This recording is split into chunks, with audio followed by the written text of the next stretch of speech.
नमस्कार दोस्तों, मैं रुद्र प्रताप गुप्ता आप सभी को अपने YouTube चैनल पर स्वागत करते हैं। दोस्तों, आज हम लोग गुरुत्वीय क्षेत्र के बारे में पढ़ेंगे, गुरुत्वीय क्षेत्र की तीव्रता के बारे में पढ़ेंगे और गुरुत्वीय विभव के बारे में पढ़ेंगे। तो चलिए दोस्तों, देखते हैं गुरुत्वीय क्षेत्र क्या होता है, ग्रेविटेशनल फील्ड क्या होता है। व्हाट इज ग्रेविटेशनल फील्ड, गुरुत्वीय क्षेत्र क्या होता है, देखते हैं। तो दोस्तों, गुरुत्वीय क्षेत्र का मतलब क्या होता है। तो जैसे जैसे हम लोग अगर पृथ्वी पर हैं, तो पृथ्वी पर है तो किसी भी वस्तु को जब हम लोग पृथ्वी से ऊंचाई पर ले जाते हैं तो हमको ले जाने में क्या करना पड़ता है, बल लगाना पड़ता है। क्यों बल लगाना पड़ता है? क्योंकि पृथ्वी उसको अपने गुरुत्वाकर्षण बल से खींचती है। तो दोस्तों, हम कह सकते हैं कि अगर हम किसी वस्तु को पृथ्वी से ऊंचाई पर ले जाते हैं तो पृथ्वी जब छोड़ते हैं तो पृथ्वी की ओर गिरती है, यानी पृथ्वी उस पर गुरुत्वाकर्षण बल लगाती है। इसको हम लोग पहले भी पढ़ चुके हैं। तो यदि हम किसी वस्तु को पृथ्वी से बहुत ऊंचाई तक ले जाएं, बहुत ऊंचाई तक ले जाएं, तभी छोड़ने पर वस्तु पृथ्वी की ओर गिरती है। लेकिन अगर एक बहुत अनंत ऊंचाई तक ले जाते हैं तो वस्तु नीचे नहीं गिरेगी। क्यों नहीं गिरेगी? क्योंकि अनंत पर पृथ्वी का गुरुत्वाकर्षण बल नहीं लगता है, यानी इसका भी एक दूरी है, उसके अंतर्गत ही इसका गुरुत्वाकर्षण बल लगेगा और कोई वस्तु पृथ्वी की ओर गिरेगी। उससे अधिक ऊंचाई पर ले जाने पर वस्तु पृथ्वी की ओर नहीं गिरेगी। क्यों नहीं गिरेगी? क्योंकि पृथ्वी का गुरुत्वाकर्षण उस पर नहीं लगेगा। तो दोस्तों, कह सकते हैं कि यहाँ पर इसको अगर गुरुत्वीय क्षेत्र को समझा जाए, ग्रेविटेशनल फील्ड को समझा जाए, तो मान लीजिए कि ये आपका पृथ्वी है जिस पर हम लोग रहते हैं, यानी अर्थ है, पृथ्वी है, ये आपका पृथ्वी है। और अगर किसी वस्तु को आप यहां से पृथ्वी के तल से अगर यहां ले जाते हैं, अगर यहां तक वस्तु पुनः जो है गिरती है, लेकिन अगर इससे और ऊंचाई पर ले जाते हैं तभी गिरती है। लेकिन अगर यहां ले जाते हैं तो पृथ्वी पर अगर ये वस्तु नहीं गिरती है, इसका मतलब कि यहां पर पृथ्वी का गुरुत्वाकर्षण बल नहीं लग रहा है। तो जहां तक पृथ्वी का गुरुत्वाकर्षण बल लग रहा था, यानी यहां तक लग रहा था, यहां पर किसी वस्तु को अगर रखेंगे तो ये क्या करती है, पृथ्वी की ओर गति करती है, पृथ्वी की ओर गति गिरती है। तो इस क्षेत्र को हम क्या बोलते हैं, गुरुत्वीय क्षेत्र कहते हैं। यानी कह सकते हैं दोस्तों, किसी पिंड के चारों ओर का वह क्षेत्र जिसमें कोई अन्य वस्तु गुरुत्वाकर्षण बल का अनुभव करता है, तो उस क्षेत्र को हम क्या बोलेंगे, इस क्षेत्र को हम बोलेंगे गुरुत्वीय क्षेत्र।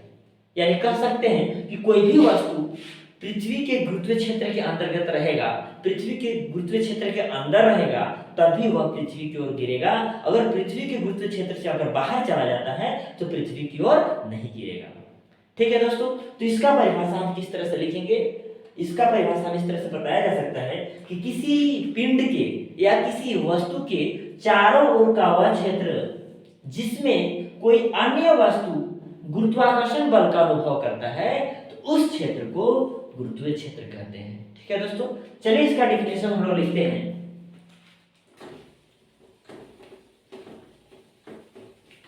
गुरुत्वीय क्षेत्र का परिभाषा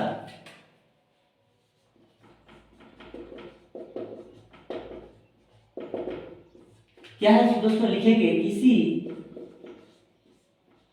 वस्तु के चारों ओर का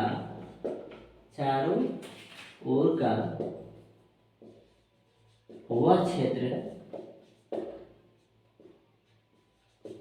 जिसमें कोई अन्य वस्तु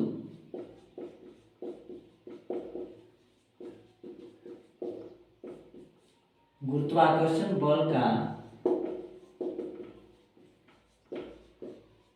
अनुभव करता है, उसे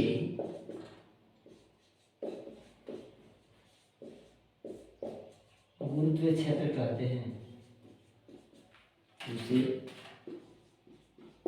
गुरुत्वीय क्षेत्र कहते हैं। तो दोस्तों, गुरुत्वीय क्षेत्र का मतलब आपको समझ में आ गया। सभी पिंड का अपना अपना गुरुत्वीय क्षेत्र होता है। जो पिंड ज्यादा द्रव्यमान होता है, जो जिस पिंड का ज्यादा द्रव्यमान होता है उसका गुरुत्वीय क्षेत्र बड़ा होता है, जो पिंड का द्रव्यमान कम होता है उसका गुरुत्वीय क्षेत्र छोटा होता है। जैसे सूर्य का द्रव्यमान बहुत ज्यादा है तो सूर्य का गुरुत्वीय क्षेत्र भी बहुत बड़ा है, जिसमें ग्रह उल्कापिंड सारे जो उसके चारों ओर परिक्रमा करते हैं। उसी प्रकार पृथ्वी का द्रव्यमान सूर्य से बहुत कम है, इसलिए पृथ्वी का गुरुत्वीय क्षेत्र भी छोटा है, इसलिए पृथ्वी के चारों ओर इसके उपग्रह और जो भी क्षुद्र ग्रह हैं परिक्रमा करते हैं, सैटेलाइट जो है इसके परिक्रमा करते हैं। चलिए दोस्तों आगे हम देखते हैं गुरुत्वीय क्षेत्र की तीव्रता, gravitation intensity of gravitational field.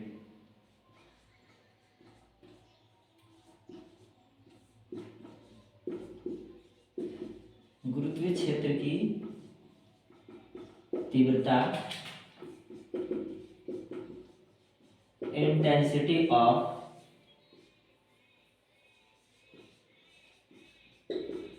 Gravitational field, intensity of gravitation.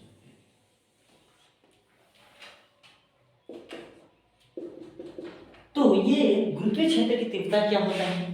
तो गुरुत्वीय क्षेत्र की तीव्रता में दोस्तों वो पावर ऑफ ग्रेविटेशनल फील्ड, यानी किसी गुरुत्वीय क्षेत्र में जो वस्तु है वो दूसरी वस्तु पर कितना गुरुत्वाकर्षण बल लगाती है उसकी क्षमता को गुरुत्वीय क्षेत्र की तीव्रता कहते हैं। यानी कह सकते हैं कि किसी गुरुत्वीय क्षेत्र में किसी वस्तु एकांक द्रव्यमान की वस्तु पर लगने वाले गुरुत्वाकर्षण बल को गुरुत्वीय क्षेत्र की तीव्रता कहते हैं। यानी अगर गुरुत्वीय क्षेत्र में अगर कोई द्रव्यमान वस्तु है और उस पर कितना गुरुत्वाकर्षण बल दूसरा वस्तु लगा पा रहा है उसकी क्षमता को गुरुत्वीय क्षेत्र की तीव्रता कहते हैं। इसका डेफिनेशन लिखा जा सकता है दोस्तों इस तरह से,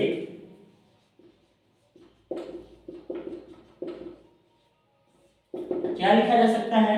गुरुत्वीय क्षेत्र में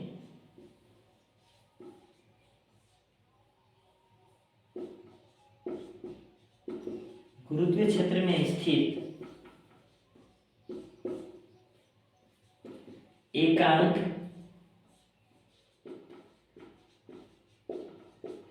द्रव्यमान की वस्तु पर लगने वाले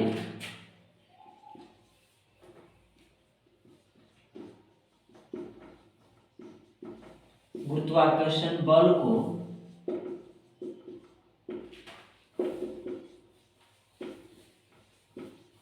गुरुत्वीय क्षेत्र की तीव्रता कहते हैं। दोस्तों गुरुत्वीय क्षेत्र की तीव्रता का मतलब होता है अगर गुरुत्वीय क्षेत्र में एकांक द्रव्यमान का कोई वस्तु रखा है तो गुरुत्वाकर्षण बल उतना उस पर जितना लगेगा वही गुरुत्वीय क्षेत्र की तीव्रता कहलाएगी। गुरुत्वीय क्षेत्र की तीव्रता को यानी इसे हम किससे कहाँ से सूचित करते हैं? आई से। इसे आई से सूचित किया जाता है, आई से सूचित किया जाता है। कह सकते हैं दोस्तों, यानी कहने का मतलब कि अगर m द्रव्यमान का वस्तु अगर गुरुत्वीय क्षेत्र में स्थित है और उस पर लगने वाला गुरुत्वाकर्षण बल F हो तो I इक्वल टू यानी कह सकते हैं, यदि इसको लिख देते हैं दोस्तों, यदि m द्रव्यमान की वस्तु पर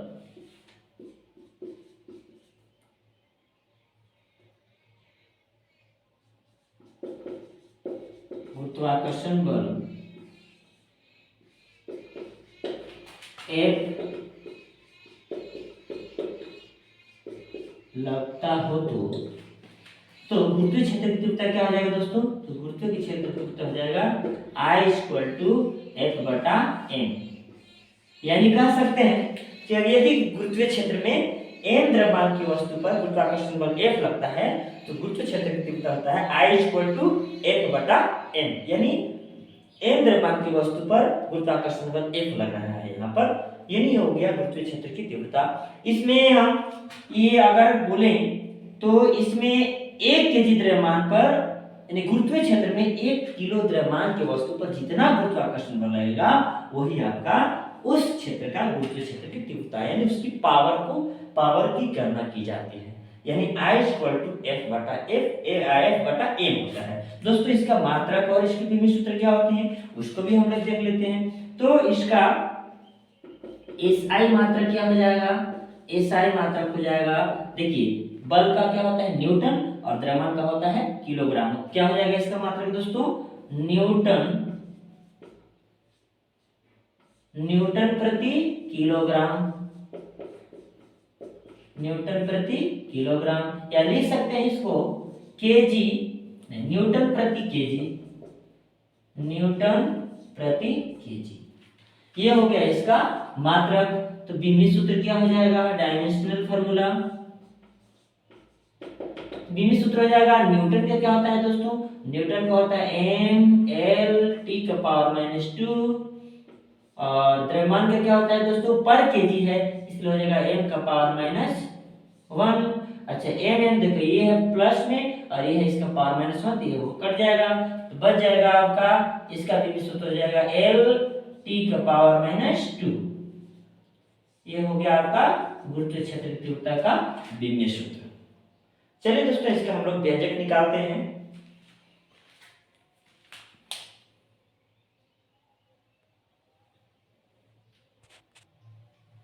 तो दोस्तों यहाँ हम देखते हैं गुरुत्वीय क्षेत्र की तीव्रता का व्यंजक निकालने के लिए ये आपका मान लीजिए पृथ्वी है, अर्थ है, और इससे r दूरी पर एक बिंदु P है जिस पर m द्रव्यमान का एक वस्तु है।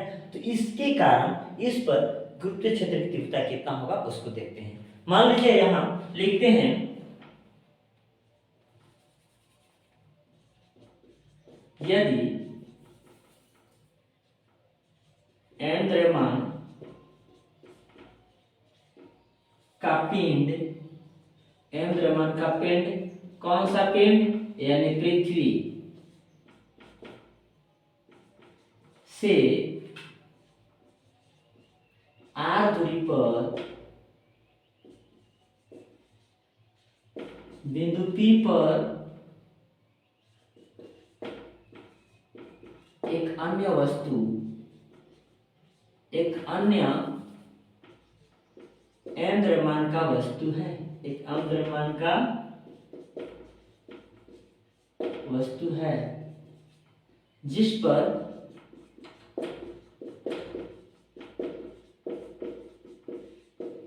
लगने वाला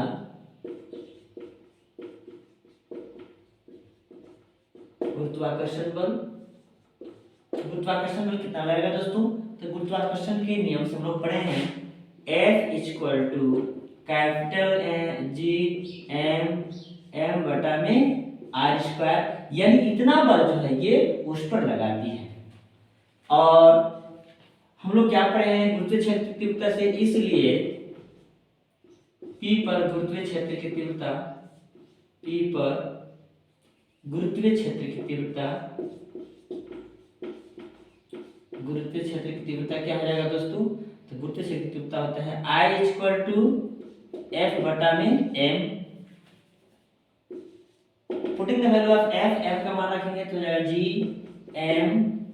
m बटा में r², और बटा में ये m कैंसिल हो जाएगा, क्या बच जाएगा G कैपिटल M बटा में r²। यानी दोस्तों I इक्वल टू क्या है Gm बटा में r², ये होता है आपका गुरुत्वीय क्षेत्र की तीव्रता। यानी यहाँ पर पृथ्वी से r दूरी पर बिंदु P पर गुरुत्वीय m द्रव्यमान का अगर वस्तु है तो उस पर गुरुत्वाकर्षण बल कितना लगता है F बराबर Gm बटा r², और उस बिंदु पर गुरुत्वीय क्षेत्र की तीव्रता कितना होगा I इक्वल टू Gm बटा r²। लेकिन दोस्तों यदि हम यहाँ देखेंगे, यदि यह वस्तु r दूरी पर ना होकर अगर पृथ्वी तल पर स्थित हो तो पृथ्वी की त्रिज्या कितनी होती है कैपिटल R, तो यहाँ पर उसकी गुरुत्वीय क्षेत्र की तीव्रता कितना होगा उसको देखते हैं। लिखेंगे यदि वस्तु पृथ्वी तल पर स्थित हो तो क्या हो जाएगा दोस्तों, ये जो r है r हो जाएगा क्या कैपिटल आर के बराबर हो जाएगा। तो आर इक्वल टू आर यानी हो जाएगा आई इक्वल टू हो जाएगा जी एम बटा में आर स्क्वायर। ये हो गया आपका पृथ्वी तल पर किसी बिंदु पर गुरुत्वीय क्षेत्र की तीव्रता यानी जी एम बटा आर स्क्वायर। ये आपका हुआ गुरुत्वीय क्षेत्र की तीव्रता का व्यंजक। चलिए दोस्तों आगे हम देखते हैं गुरुत्वीय विभव ग्रेविटेशनल पोटेंशियल।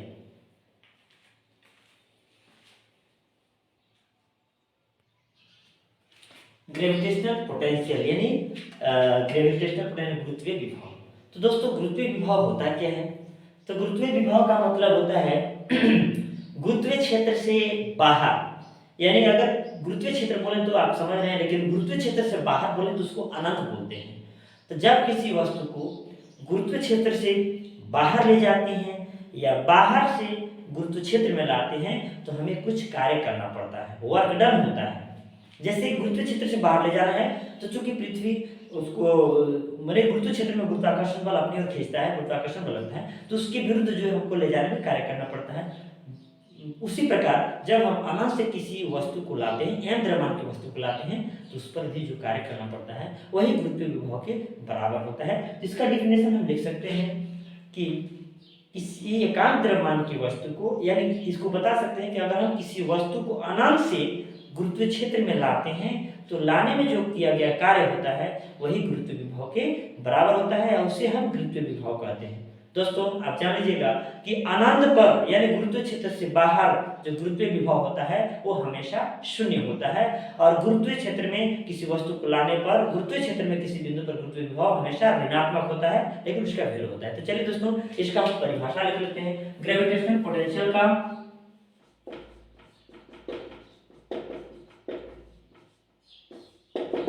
को क्या लिखेंगे?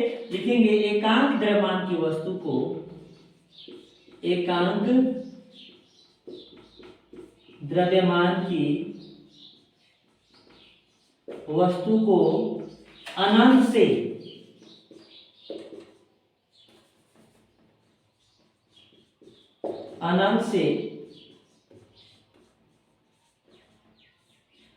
गुरुत्वीय क्षेत्र के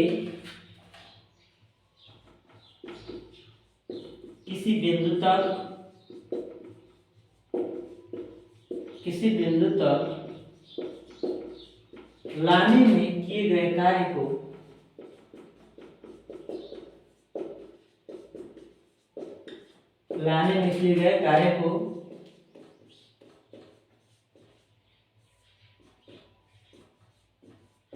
गुरुत्वीय विभव कहते हैं।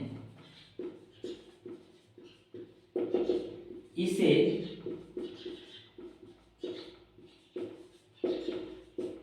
भी से सूचित किया जाता है। दोस्तों गुरुत्वीय विभव अनंत पर गुरुत्वीय विभव कितना माना जाता है? शून्य। अनंत पर गुरुत्वीय विभव शून्य माना जाता है। तो लिखते हैं यदि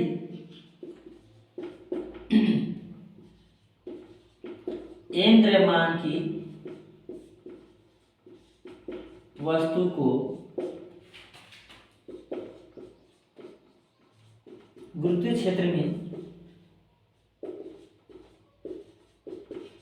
लाने में किया गया कार्य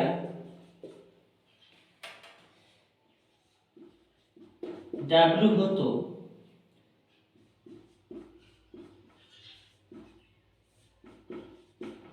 गुरुत्वीय विभव क्या होगा दोस्तों? तो V इक्वल टू होगा माइनस W बटा M। गुरुत्वीय क्षेत्र में किसी बिंदु पर गुरुत्वीय विभव हमेशा ऋणात्मक होता है और अनंत पर यानी कह सकते हैं अनंत पर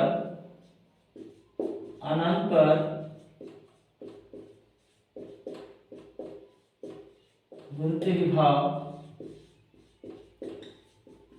शून्य होता है।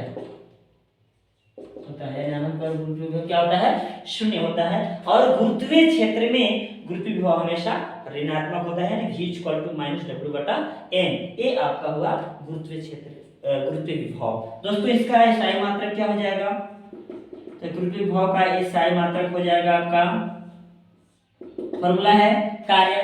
कार्य का मात्रक क्या होता है? जूल होता है। और द्रव्यमान का मात्रक क्या होता है? केजी यानी किलोग्राम होता है। तो इसको हम लिख सकते हैं जूल प्रति किलोग्राम,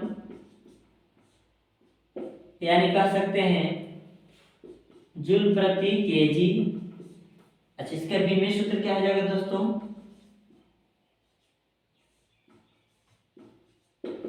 कार्य का विमेय सूत्र होता है एम एल स्क्वायर टी का पावर -2 होता है, और द्रव्यमान है जिसका एम का पावर -1। तो ये और ये आपका कैंसिल हो जाएगा और बच जाएगा आपका एल स्क्वायर और टी का पावर -2। ये होता है आपका गुरुत्व विभव का विमेय सूत्र। यह एक अदिश राशि है, स्केलर क्वांटिटी है दोस्तों।